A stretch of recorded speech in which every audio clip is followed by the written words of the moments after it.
តែយើងបែកគ្នាប៉ុន្មានឆ្នាំហើយ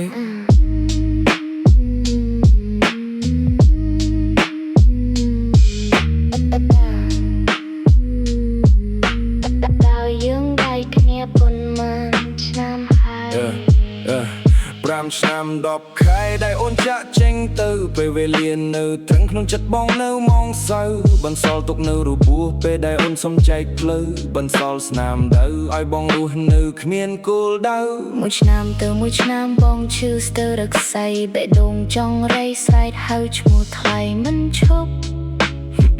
ហេតុអ្វីបំភ្លេចមិនបានហេតុអ្វីនៅមានតម្លៃរូបអូននៅតែជាម្ចាស់នៃក្តីស្រមៃនៅគិតនឹងបារម្ភីរូបអូនចង់ដឹងថាអូននៅពេលនេះសប្បាយចិត្តទេ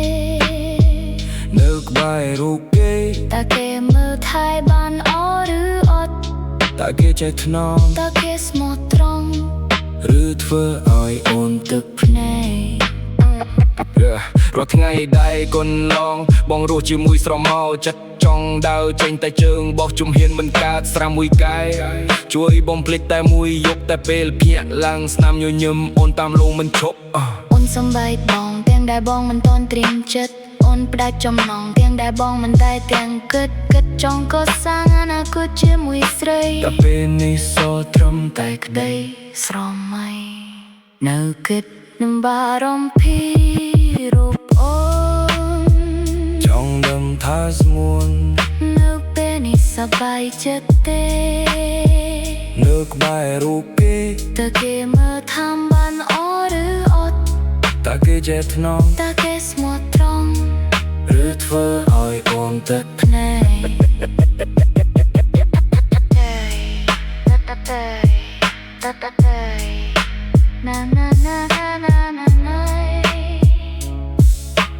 តើយើងបែកគ្នា4 ម៉ានឆ្នាំហើយ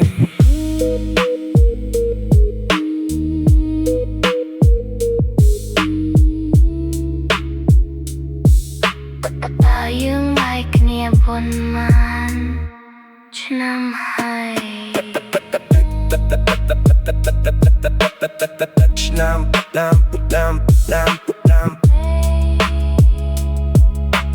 តើយើងបែកគ្នា4 ម៉ានឆ្នាំមិនយូរណាស់សម្រាប់អ្នកដទៃតែសម្រាប់បងមាននៅតែជាម្សិលមិញសង្ឃឹមថាគេមើលថែអូនបានអជាងបងចុះ